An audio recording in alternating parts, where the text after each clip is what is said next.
तो आज हम लोग केमिस्ट्री का एक नया चैप्टर स्टार्ट कर रहे हैं जिसका नाम है केमिकल काइनेटिक्स। ये चैप्टर हमारे केमिस्ट्री का थर्ड चैप्टर है। पहला चैप्टर आपने सॉल्यूशन पढ़ा, सेकंड आपने इलेक्ट्रोकेमिस्ट्री पढ़ा और थर्ड हमारा जो चैप्टर है वो केमिकल काइनेटिक्स है। अगर आप इस वीडियो को पहली बार देख रहे हैं तो पहले आप इसके पहले के दो चैप्टर्स है उसको जाके एक बार चेक करिए।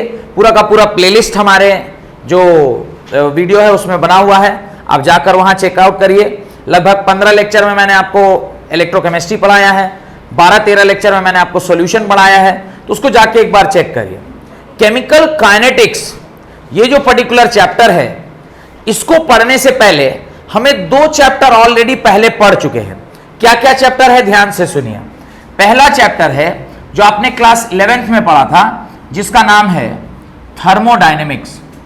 पहला चैप्टर है जिसका नाम था थर्मोडायनेमिक्स। थर्मोडायनेमिक्स जो चैप्टर है वो हमें क्या बताता है? थर्मोडायनेमिक्स एक ऐसा चैप्टर है जो हमें बताता है कि कोई पर्टिकुलर रिएक्शन होने वाली है या फिर नहीं होने वाली है। कोई रिएक्शन होने वाली है या फिर नहीं होने वाली है। मान लीजिए कोई रिएक्शन होने वाली है तो हमने क्या कंडीशन पढ़ा था? तो हमने पढ़ा कि उसका delta G that is gives free energy क्या होना चाहिए? नेगेटिव होना चाहिए। हमने ये कंडीशन पढ़ा था कि अगर कोई रिएक्शन होना है, अगर किसी रिएक्शन को होना है तो उसका डेल्टा जी क्या होना चाहिए? नेगेटिव होना चाहिए। डेल्टा जी क्या होना चाहिए? नेगेटिव होना चाहिए। ये हमने पढ़ा था। अब थर्मोडायनेमिक्स पढ़ने के बाद हमें ये बात तो समझ में आ गया कि जिसका डेल्टा जी नेगेटिव है वही होगा रिएक्शन, और जो रिएक्शन होने वाला होता है उसको क्या कहते हैं? उसको हम लोग स्पॉन्टेनियस रिएक्शन कहते हैं। क्या कहते हैं? स्पॉन्टेनियस रिएक्शन कहते हैं। तो हमें ये पहले थर्मोडायनेमिक्स चैप्टर से ये पता चल गया कि कोई पर्टिकुलर रिएक्शन होने वाला है या फिर नहीं होने वाला है। तो ये थर्मोडायनेमिक्स चैप्टर से हमने पूरा सीखा। अब इसको पढ़ने के लिए हमने एंथैल्पी पढ़ा, एंट्रोपी पढ़ा, डेल्टा जी का एक फॉर्मूला अगर आपको याद आ रहा होगा तो हम लोग डेल्टा जी का एक फॉर्मूला पढ़े थे। Delta G is equal to delta H minus T delta S, जहां पर डेल्टा एच जो है वो एंथैल्पी फैक्टर है, डेल्टा एस जो है वो एंट्रोपी फैक्टर है, और इन दोनों फैक्टर को मिलाकर हम लोग क्या तैयार किए थे? डेल्टा जी का वैल्यू तैयार की कि भाई डेल्टा जी क्या है? गिव्स फ्री एनर्जी है, जो कि दोनों ही फैक्टर पर क्या करता है? डिपेंड करता है, एंथैल्पी के ऊपर भी और एंट्रोपी के ऊपर भी। Entropy means randomness, enthalpy means energy, T is temperature. ये हम लोग पूरा थर्मोडायनेमिक्स में पढ़े थे। क्लियर? अब हम लोग सेकेंड पार्ट में आते हैं। इसके बाद ही आपने एक और चैप्टर पढ़ा था जिस चैप्टर का नाम है केमिकल इक्विलिब्रियम। ये भी चैप्टर याद होगा आप लोग, हम लोग पढ़े हैं केमिकल इक्विलिब्रियम। केमिकल इक्विलिब्रियम में क्या होता है? केमिकल इक्विलिब्रियम में हम ये पता करते हैं कि कोई रिएक्शन है, मान लीजिए ए प्लस बी प्लस बी कोई एक रिएक्शन है जो इक्विलिब्रियम में है किसी एक पर्टिकुलर सी प्लस डी के साथ। इक्विलिब्रियम में आने का क्या मतलब है? इक्विलिब्रियम में आने का मतलब है कि rate of forward reaction is equal to किसके बराबर हो जाता है? Rate of backward reaction. That is rate of forward reaction is equal to क्या हो जाता है? Rate of backward reaction. ये हम लोग ये जो कॉन्सेप्ट है ये हम लोग ऑलरेडी इक्विलिब्रियम में पढ़े। इस चैप्टर को पढ़ने के बाद हम लोग क्या सीखे? हम लोग सीखे कि कितने टाइम के बाद आपका जो समय है यानी आपका जो रिएक्शन है वो बंद हो जाएगा। क्यों? क्योंकि जब टी इक्विलिब्रियम अचीव हो जाता है यानी वो समय जिस पर इक्विलिब्रियम अटेन हो चुका है, अब वो टाइम के बाद जब कंसंट्रेशन ऑफ रिएक्टेंट और कंसंट्रेशन ऑफ प्रोडक्ट चेंज नहीं होता है। वैसे आपको एक लाइन याद हो, हम लोग क्लास 11 में पढ़े थे कि इक्विलिब्रियम इज डायनामिक प्रोसेस, मतलब हर क्षण रिएक्शन और प्रोडक्ट का कंसंट्रेशन चेंज हो रहा है, पर जिस रेट से रिएक्टेंट प्रोडक्ट बन रहा है उसी रेट से प्रोडक्ट रिएक्टेंट बन रहा है, तो बाहर से जो आदमी देख रहा है उसको कोई अंतर दिखाई नहीं देता है और हमें लगता है कि रिएक्शन क्या हो गई? रुक गई। तो पहले कॉन्सेप्ट से हमें यह पता चला कि कोई रिएक्शन होने वाली है या फिर नहीं होने वाली है। दूसरे वाले से यह पता चला कि कितने देर के बाद रिएक्शन जो है वो क्या हो जा रहा है? रुक जा रहा है, रिएक्शन बंद हो गया। तो हमें दो बातें पता चल गई, पहला रिएक्शन होगा कि नहीं होगा, दूसरा कितने देर के बाद रुक गया। बोले सर इसका हमारे इस केमिकल काइनेटिक्स से क्या लेना देना है? क्या लेना देना है उसको ध्यान से देखिए। जैसे ही ये शब्द आपने यहां नाम पढ़ा, एक लिखा हुआ है यहां पे क्या, एक लिखा है केमिकल यानी केमिकल रिएक्शन, और दूसरा लिखा है काइनेटिक्स। काइनेटिक्स मतलब उस रिएक्शन का स्पीड, यानी जब कभी भी किसी रिएक्शन के स्पीड के बारे में केमिकल, केमिकल और उसके बगल में लिखा है काइनेटिक्स। केमिकल का क्या मतलब होता है? केमिकल मतलब केमिकल रिएक्शन, रसायन नहीं, केमिकल रिएक्शन, केमिकल रिएक्शन। और जो केमिकल रिएक्शन हो रही है वो किस स्पीड से हो रही है, उस रिएक्शन के होने का स्पीड क्या है। तो पहला चैप्टर थर्मोडायनेमिक्स जो बताता है रिएक्शन होगी कि नहीं होगी, दूसरा चैप्टर इक्विलिब्रियम बताता है कि कितने समय के बाद रिएक्शन रुक जाएगी, तीसरा चैप्टर है जो हमें यह बताता है कि अगर रिएक्शन हुई है फलाने समय पर बंद हो जा रही है, किस स्पीड से रिएक्शन हुई होगी। जिस चैप्टर में आप केमिकल रिएक्शन के स्पीड के बारे में पढ़ते हैं उसी चैप्टर का नाम क्या बनता है? Chemical kinetics. क्या बनता है? Chemical kinetics. रिएक्शन हो रही है, रुक जाएगी फलाने टाइम के बाद यानी टी इक्विलिब्रियम पर, किस स्पीड से हुई होगी वो रिएक्शन, उसको हम इस चैप्टर में पढ़ते हैं। कॉन्सेप्ट क्लियर है? तो chemical kinetics is the branch of chemistry, लिखना स्टार्ट करिए। Chemical kinetics is the branch of chemistry which deals with chemical kinetics, chemical kinetics is the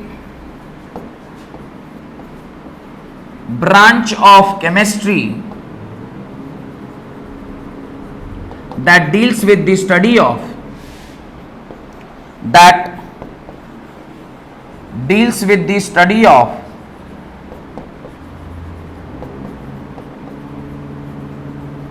rate of reaction, that deals with the study of rate of reaction, rate of reaction, rate of reaction is known as chemical kinetics. Chemical kinetics, chemical kinetics. तो branch of physics that deals with the study of what? Rate of reaction. और rate of reaction का क्या तात्पर्य है? Rate of reaction का तात्पर्य है कि किस स्पीड से रिएक्शन आपकी हो रही है। रेट ऑफ रिएक्शन का मतलब है किस स्पीड से आपकी रिएक्शन हो रही है। The speed with which the reaction is taking place is known as rate of reaction। किस स्पीड से रिएक्शन आपकी हो रही है that is called as rate of reaction। Done? बढ़े आगे, बढ़ा जाए। अब रिएक्शन मुख्यतः तीन ही प्रकार का होता है, ध्यान से समझिएगा। रिएक्शन मुख्यतः तीन ही प्रकार का होता है। पहला very fast reaction, very fast reaction, बहुत तेजी से जो रिएक्शन होता है, जिसको होने में 10⁻⁻6 सेकेंड्स टू 10⁻⁻10 सेकेंड का समय लग जाए, या 10⁻⁻3 to be more precise, to be more precise it is 10⁻3, 10⁻3 second, यानी कुछ मिली सेकेंड से कुछ 10⁻10 सेकेंड का समय लग जाए। इतना फास्ट हो कि आप उसको पता भी नहीं कर सकते कि कितना फास्ट हुआ। ऐसी रिएक्शन जो इतना फास्ट हो जाए, जिसका टाइम पीरियड का रेंज 10⁻³ से कितना हो जाए, 10⁻10 सेकेंड तक, उस तरह के रिएक्शन को आप क्या बोलते हैं? Very fast reaction. या इसी रिएक्शन को एक और नाम से बुलाते हैं, that is called as instantaneous reaction. इसी रिएक्शन को एक और नाम से बुलाते हैं, that is instantaneous reaction, instantaneous reaction. तो ये बहुत फास्ट रिएक्शन है जिसको इंस्टेंटेनियस रिएक्शन कहते हैं। लिखिए, the chemical reaction which are completed, the chemical reactions which are completed the moment the reactants are mixed, the moment the reactants are mixed. जिस क्षण आपने रिएक्टेंट को मिक्स किया उसी क्षण आपका प्रोडक्ट बनके तैयार हो गया। ऐसी कोई रिएक्शन जहां पर जिस क्षण पर रिएक्टेंट आपने डाला, रिएक्टेंट को मिक्स किया, उसी क्षण पर प्रोडक्ट बन जाए, तो वो इंस्टेंटेनियस रिएक्शन या वेरी फास्ट रिएक्शन कहलाता है, जिसको होने में कितना सेकंड लगेगा? The time taken by the reaction to take place is, बहुत छोटा है, 10⁻⁻10 सेकेंड्स टू 10⁻⁻³ सेकेंड, इतना छोटा। सेकेंड है वेरी स्लो रिएक्शन। कुछ रिएक्शन ऐसे होते हैं जिसको होने में कुछ दिन से कुछ घंटे लग जाते हैं, जैसे it takes few hours to few days और years। ये कुछ ऐसे रिएक्शन हैं जिसको वेरी स्लो रिएक्शन बोलते हैं, काफी स्लो, इतना स्लो कि इसको होने में कुछ घंटा से लेके कुछ साल या कुछ डे लग जाए।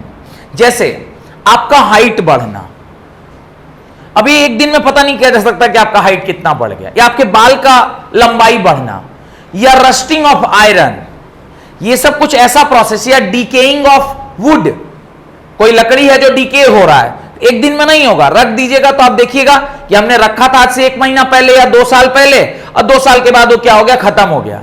जैसे आपने प्लास्टिक का डिकम्पोजिशन सुना होगा, इट टेक्स सम 10,000 ईयर्स जो प्लास्टिक डिकम्पोज होता है। जो नॉन बायोडिग्रेडेबल प्लास्टिक है उसको जमीन में अगर आप फेंक दे रहे हैं तो उसको डिकम्पोज होने में कितना साल लगता है?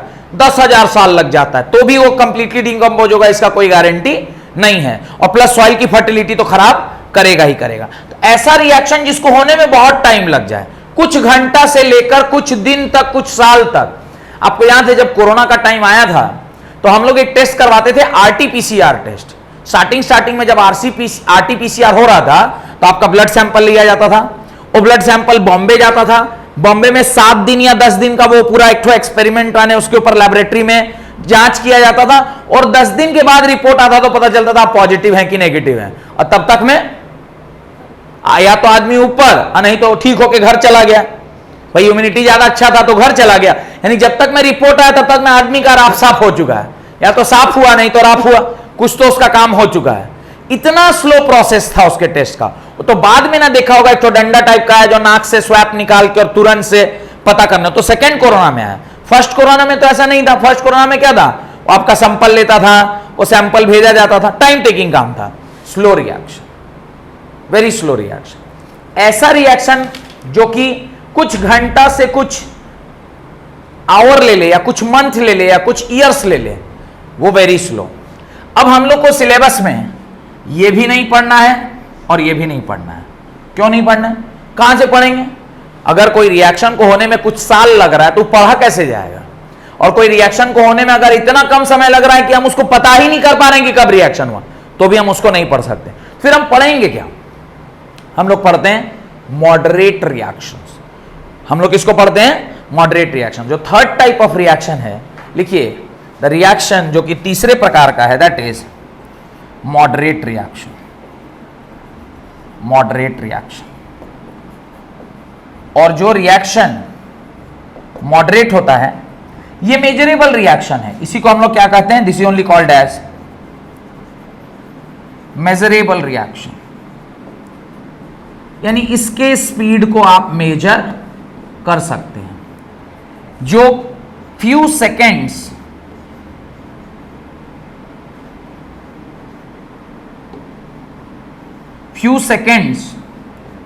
टू फ्यू आवर्स तक चलेगा, 2 घंटा 3 घंटा तक, तो आप उसके रेट को क्या कर सकते हैं, फिर भी मैनेज करके इसके बारे में आप पढ़ाई कर सकते हैं। और यही रिएक्शन हम लोगों को पढ़ना है जो कि है मॉडरेट रिएक्शन। सारी पढ़ाई हमारी इसके ऊपर होगी, मॉडरेट रिएक्शन के ऊपर। यही हम लोगों को पढ़ना है, ना ये पढ़ना है ना ये पढ़ना है। हमें सिर्फ कौन सा पढ़ना है? मॉडरेट रिएक्शन पढ़ना है। हमें सिर्फ कौन सा पढ़ना है? मॉडरेट रिएक्शन पढ़ना है। We will only study about moderate reaction, will not study about very slow reaction, और will not study about very fast reaction. ना हमें वेरी फास्ट पढ़ना है ना हमें वेरी स्लो पढ़ना है। हमें सिर्फ कौन सा पढ़ना है? Moderate reaction. कुछ एग्जांपल आप लिख लीजिए मॉडरेट रिएक्शन का।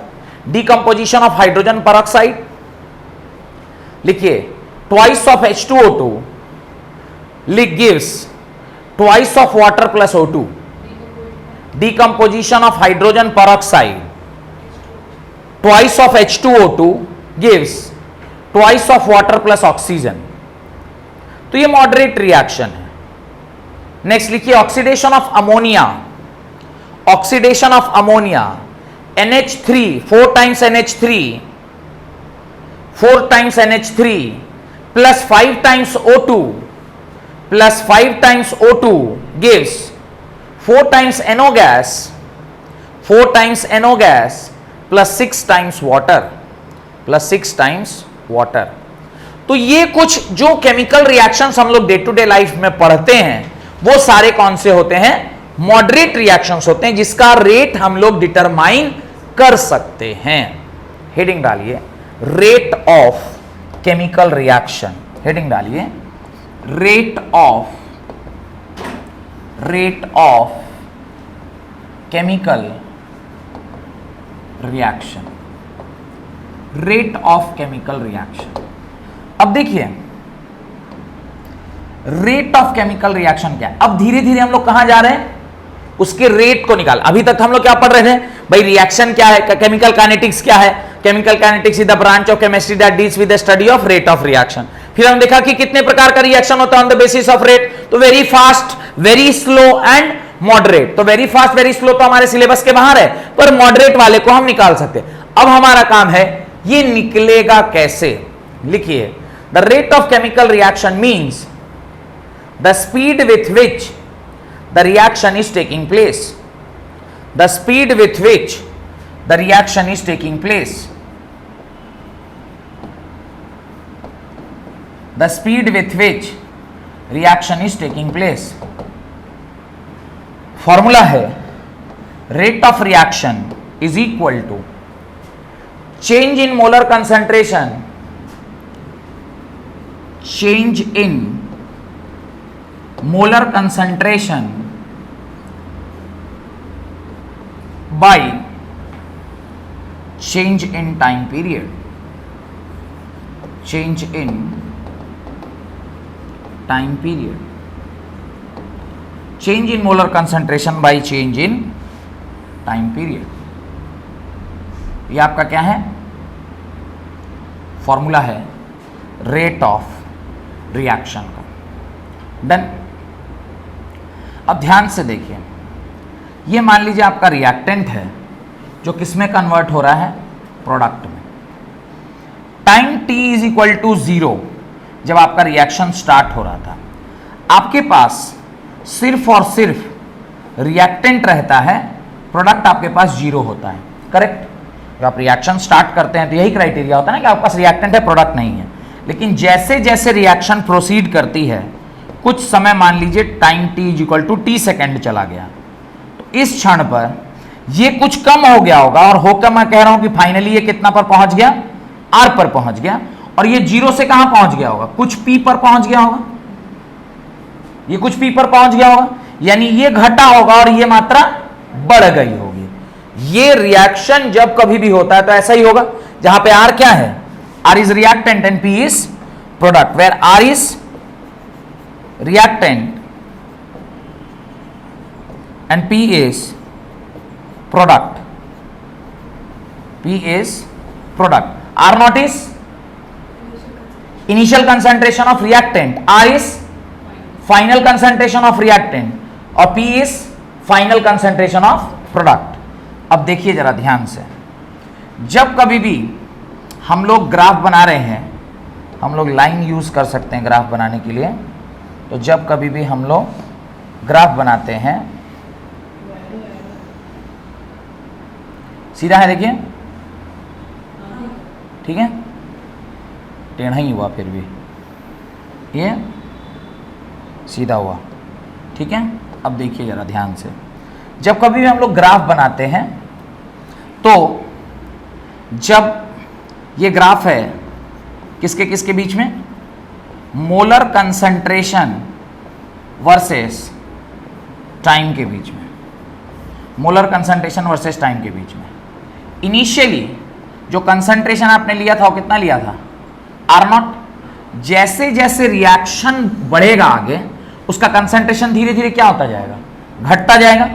Initially the reactant was R naught and slowly and gradually, किसी एक पर्टिकुलर टाइम पर अगर मैं बात करूं, किसी एक पर्टिकुलर टाइम पर बात करूं, इस टाइम पर इसका जो रिएक्टेंट है वो किसके बराबर है, आर के बराबर है। और इसी प्रकार से अगर मैं प्रोडक्ट की बात करूं तो time t is equal to 0 पर प्रोडक्ट क्या रहा होगा, 0 रहा होगा, और किसी टाइम के बाद वो क्या हो जाएगा, p हो जाएगा। तो जिस टाइम पर मान लीजिए आप इसको चेक कर रहे हैं, उसी टाइम पे जब आप इसको चेक करिएगा तो इसका जो कंसंट्रेशन होगा, वो मान लीजिए यहां पर क्या है, p आ रहा है, वहां पे क्या आ रहा है, p आ रहा है। यानी प्रोडक्ट का कंसंट्रेशन 0 से p हो गया और रिएक्टेंट का कंसंट्रेशन R नॉट से क्या हो गया, R हो गया। ये ग्रेजुअली घट रहा है और ये ग्रेजुअली बढ़ रहा है। यानी ये वाले लाइन से जो हमने डिनोट किया है, ये किसको डिनोट किया है, प्रोडक्ट को डिनोट किया है। और ये वाली लाइन से जो हमने डिनोट किया है वो किसको डिनोट किया है, रिएक्टेंट को डिनोट किया है। Clear? This is product and this is reactant. Clear? तो ग्रेजुअली इसका बढ़ेगा और इसका कंसंट्रेशन घटता जाएगा। ये वाले लाइंस को ना मैं वाइट से कर देता हूं ताकि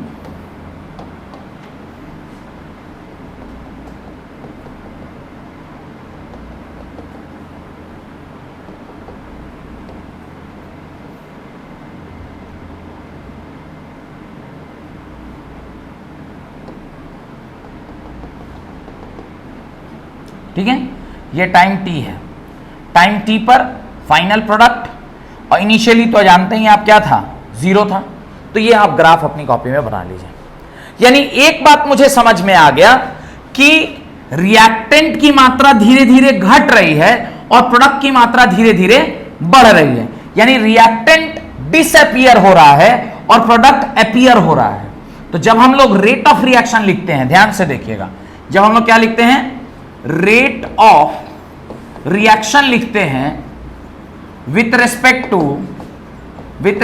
to reactant. Rate of reaction क्या लिख रहे हैं, विथ रिस्पेक्ट टू रिएक्टेंट। तो इसको क्या लिखते हैं, इसको लिखते हैं rate of disappearance of reactant.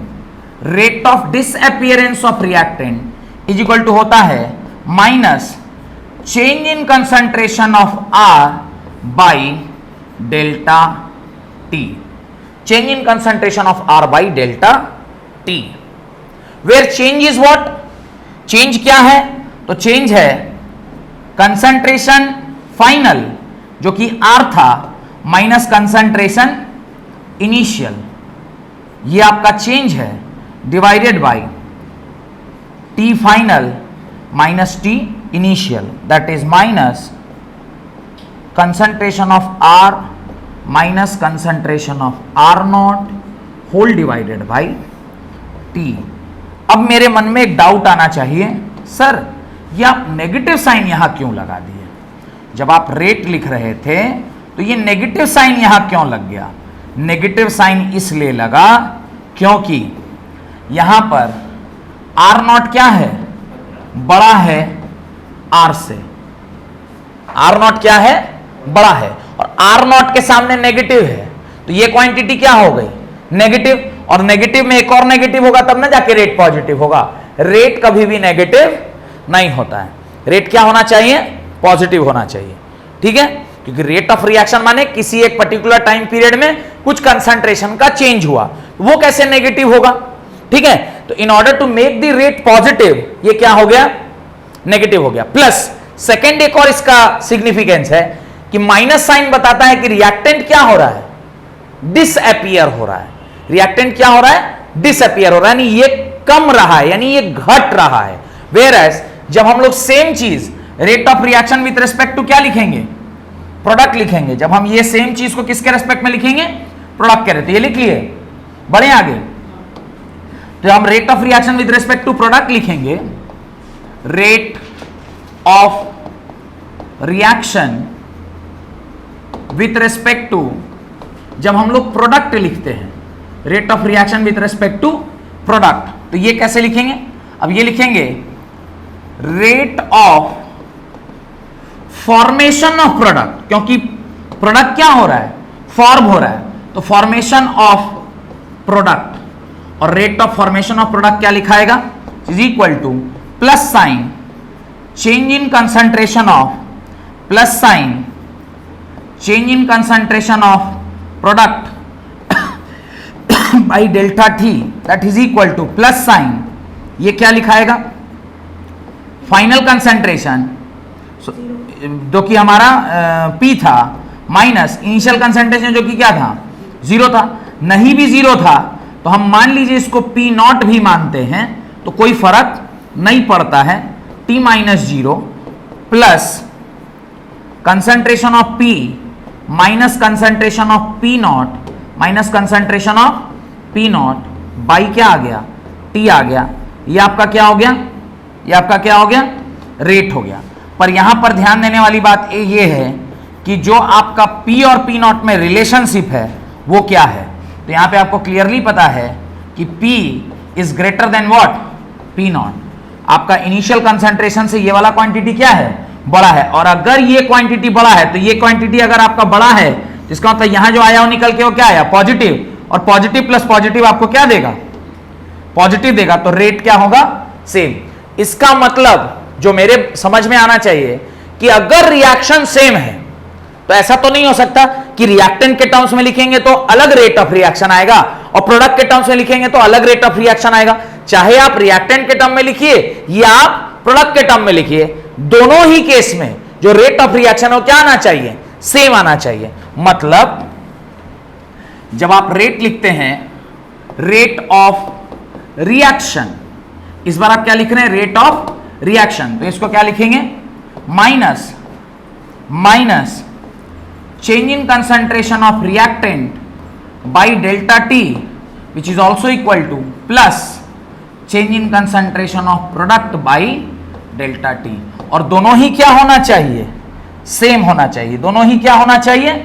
Same होना चाहिए। बिकॉज जब रिएक्शन सेम है तो रेट कैसे अलग होगा? रेट को भी सेम होना पड़ेगा। डन?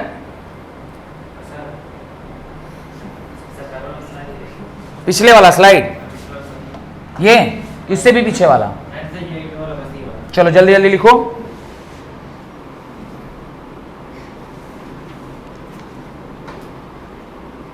जल्दी जल्दी लिखिए।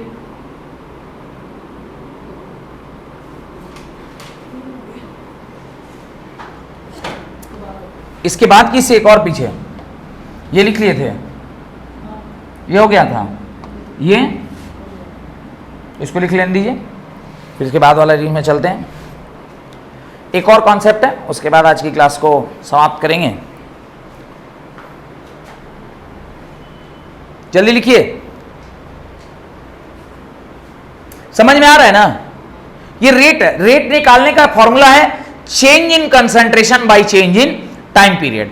अब रेट जब रिएक्टेंट के टर्म में लिखता है तो decrease in concentration by time period, और रेट जब प्रोडक्ट के टर्म में लिखते हैं तो increase in concentration by time period. तो चूंकि डिक्रीज है तो डिक्रीज को सिग्निफाई करने के लिए वहां पे एक नेगेटिव साइन डालते हैं। दो कारण बताए आपको नेगेटिव साइन का। एग्जाम में क्वेश्चन पूछा था क्लास 12th में ही, 2017 की 18 में, याद नहीं आ रहा है, कि negative sign in the rate reaction का सिग्निफिकेंस क्या है। तो दो सिग्निफिकेंस है। पहला, माइनस साइन बताता है कि रेट ऑफ रिएक्शन क्या कर रहा है? डिक्रीज कर रहा है, यानी रेट रिएक्टेंट जो है वो डिसअपीयर हो रहा है।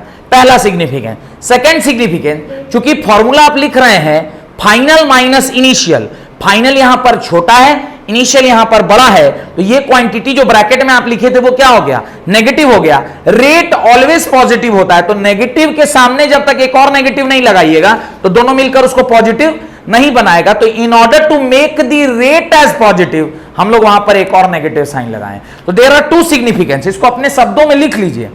There are two significance of negative sign, there are two significance of negative sign used in the rate of reaction with respect to product. There are two significance of negative sign used in the expression of rate of reaction with respect to product with respect to reactant, in the expression of rate of reaction with respect to reactant. Point number 1, expression of rate of reaction with respect to reactant. तो rate of reactant के बारे में जब लिख रहे हैं तो दो सिग्निफिकेंस है इसका. पहला सिग्निफिकेंस है, फर्स्ट सिग्निफिकेंस मैं यहां लिख रहा हूं, पहला यहां देख रहे हैं सिग्निफिकेंस ऑफ नेगेटिव साइन लिख देते हैं. Significance of negative sign,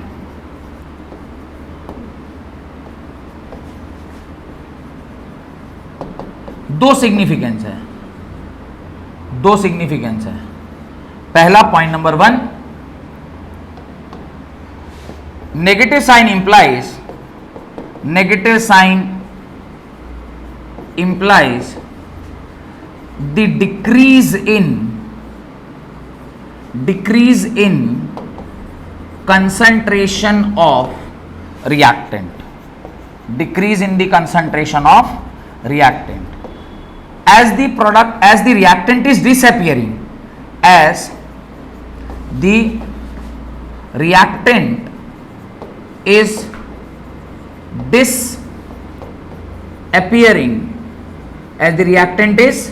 disappearing, तो नेगेटिव साइन और डिसअपियरेंस को सिग्निफाई कर रहा है. पॉइंट नंबर इसका क्या है 2, rate of reaction is always positive. Rate of reaction is always positive. Rate of reaction negative नहीं होता है.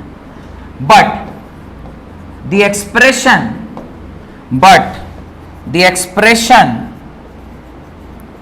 of rate of reaction with respect to reactant is concentration of R minus concentration of R naught. ये expression आपको वहां मिला है, ये क्या है, नेगेटिव है, ये नेगेटिव है. In order to make it positive आप एक और नेगेटिव साइन से क्या कर रहे हैं, मल्टीप्लाई कर रहे हैं. तो ये लिखिएगा, in order to make it positive, in order to make rate of reaction in order to make rate of reaction positive, in order to make rate of reaction positive, it is multiplied by a negative sign. It is multiplied by a negative sign. तो in order to make the rate of reaction positive आपने एक extra negative sign से उसको क्या कर दिया, multiply कर दिया. डन. कोई डाउट? एक लास्ट कॉन्सेप्ट है, लास्ट माने एग्जाम्पल है. कॉन्सेप्ट क्या है, एग्जाम्पल है. मान लीजिए कोई रिएक्शन लिखा हुआ है AA plus BB gives CC, ये कोई एग्जाम्पल है. तो पहले वाला जो आपने एग्जाम्पल देखा था वहां पे सीधे R से P में गया हुआ था, जहां पे आपने मान लिया कि दोनों का स्टोइकियोमेट्री क्या है, सेम है. लेकिन अब अगर मान लीजिए ऐसा लिखा होगा तो आप रेट कैसे लिखते हैं, तो आप लिखेंगे रेट ऑफ द रिएक्शन जो ऊपर दिया गया है उसको आप कैसे लिखिएगा, that can be written as minus, क्योंकि ये डिसअपियर हो रहा होगा, 1/A जो स्टोइकियोमेट्री होता है बैलेंस्ड केमिकल इक्वेशन को, उसको ऐसे लिखते हैं, into change in concentration of A by delta T is also equal to minus 1/B change in concentration of B by delta T is also equal to plus 1/C into change in concentration of C by delta T. यानी जब A, B, C are the stoichiometric coefficient of a balanced chemical equation, where A, B, C क्या है, A, B, C are the, where A, B, C are the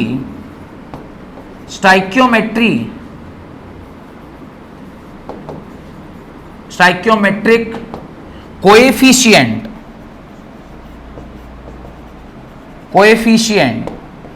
of the balanced chemical equation, of the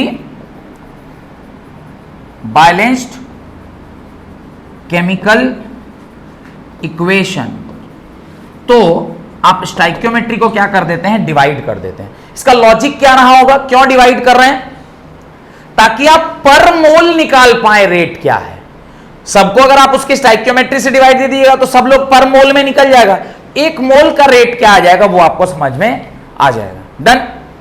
इसका एक example लिख लीजिए, तो इसका एक example लिख लीजिए और उसका रेट आप खुद से लिख के दिखाइए।